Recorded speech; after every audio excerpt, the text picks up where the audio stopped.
क्या आपने कभी सोचा है कि आपके फेवरेट नॉइस कैंसलिंग हेडफोन्स या ईयरबड्स कैसे काम करते हैं? वो बाहर के शोर को जैसे गायब ही कर देते हैं, है ना? एयरपोर्ट, बस, ट्रेन या फिर ऑफिस, एक बटन दबाओ और दुनिया शांत। लेकिन क्या आपको पता है कि इस अमेजिंग टेक्नोलॉजी की शुरुआत कहाँ से हुई और इसे किसने बनाया? आज हम एक्टिव नॉइस कैंसलेशन यानी एएनसी की पूरी कहानी जानेंगे।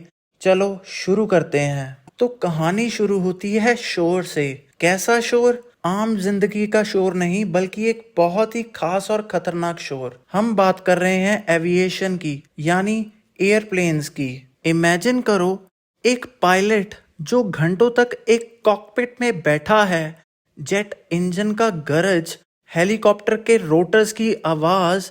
ये शोर इतना ज्यादा होता था कि ना सिर्फ उनकी सुनने की शक्ति को नुकसान पहुंचाता था, बल्कि कम्युनिकेशन भी मुश्किल हो जाता था। और पायलट्स के लिए क्लियर कम्युनिकेशन करना कितना जरूरी है, ये तो आप जानते ही हो। तो इसी प्रॉब्लम को सॉल्व करने के लिए कुछ ब्रिलियंट माइंड्स ने सोचा, क्या ऐसा कोई तरीका नहीं कि हम इस शोर को शांत कर सकें? और यहाँ से शुरू हुई एक्टिव नॉइस कैंसिलेशन की खोज। तो इस आइडिया का पहला बीज कब बोया गया? इसका क्रेडिट जाता है एक जर्मन फिजिसिस्ट को, जिनका नाम था पॉल ल्यूग। 1930s में उन्होंने एक पेटेंट फाइल किया, जहां उन्होंने बताया कि कैसे एक आवाज को उसकी ऑपोजिट आवाज से कैंसिल किया जा सकता है। बेसिकली साउंड वेव्स को टकराकर एक दूसरे को खत्म करने जैसा। लेकिन उस वक्त टेक्नोलॉजी इतनी एडवांस नहीं थी कि इस थ्योरी को प्रैक्टिकल में लाया जा सके। कागज पर तो ये आइडिया ब्रिलियंट था, लेकिन एक्चुअली बनाने में डेकेड्स लग गए। फिर 1950s में एंट्री हुई डॉक्टर लॉरेंस जेरोमे फोगल की। ये एक अमेरिकन इंजीनियर थे, जिन्होंने हेलीकॉप्टर कॉकपिट्स के लिए पहली बार practical active noise reduction systems पर काम किया। हेलीकॉप्टर के लो फ्रिक्वेंसी नॉइस पायलट्स के लिए बहुत बड़ा हेडेक था, और फोगल के काम ने इस प्रॉब्लम को टैकल करने का रास्ता दिखाया। लेकिन इस टेक्नोलॉजी को कंज्यूमर मार्केट में कौन लाया? इसका जवाब है doctor Amar Gopal Bose, the legendary founder of Bose corporation. उनकी कहानी बहुत इंटरेस्टिंग है। साल था 1978। डॉक्टर बोस एक फ्लाइट में थे और वो एयरलाइन के हेडफोन से म्यूजिक सुनने की कोशिश कर रहे थे, लेकिन कॉकपिट और इंजन का शोर इतना ज्यादा था कि उनको कुछ सुनाई नहीं दे रहा था। तभी उनके दिमाग में एक ख्याल आया, मैं तो एक एक्यूस्टिकल इंजीनियर हूँ, मैं क्यों नहीं इस शोर को खत्म कर सकता? और बस उनके इस फ्रस्ट्रेशन ने एक रेवोल्यूशनरी आइडिया को जन्म दिया।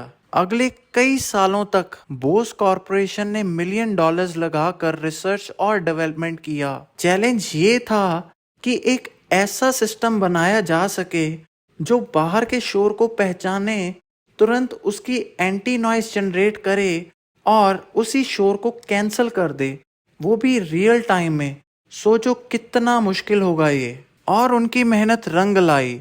लेट 1980s में बोस ने अपने पहले commercially successful active noise cancelling headsets introduce किए, लेकिन इनिशियली ये पायलट्स के लिए थे। पायलट्स ने इन्हें इंस्टेंटली पसंद कर लिया। सोचो, फ्लाइट के बाद थकान कम, कम्युनिकेशन क्रिस्टल क्लियर, सेफ्टी और कंफर्ट दोनों बढ़ गए। फिर धीरे धीरे ये टेक्नोलॉजी आम लोगों तक पहुंचने लगी। बोस की क्वाइट कंफर्ट सीरीज के हेडफोन्स ने तो जैसे पूरी दुनिया ही बदल दी। लोग अब शोर शराबे वाली जगह पर भी शांति से म्यूजिक सुन सकते थे, इवन की कॉल्स तक भी कर सकते थे। आज लगभग हर हेडफोन ब्रांड के पास अपनी एएनसी टेक्नोलॉजी है। जब आप अपनी फेवरेट प्लेलिस्ट सुनते हुए बाहर के ट्रैफिक को इग्नोर करते हो, तो याद रखना, इसके पीछे इन सब साइंटिस्ट्स और इंजीनियर्स की सालों की मेहनत है। तो ये थी एक्टिव नॉइस कैंसलेशन टेक्नोलॉजी की पूरी कहानी। हवा में शोर को शांत करने से लेकर हमारे कानों तक पहुंचने तक का सफर एक जरूरत से शुरू होकर ये एक लग्जरी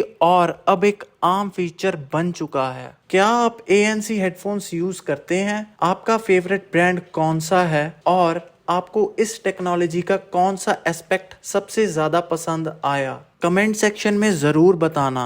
अगर आपको ये वीडियो पसंद आया हो तो लाइक करना मत भूलना, अपने दोस्तों के साथ शेयर करना और चैनल को सब्सक्राइब करना मत भूलना, ताकि ऐसे ही और इनोवेटिव वीडियोस आपको मिलते रहें। मैं मिलता हूँ अगले वीडियो में, तब तक के लिए keep listening and keep learning.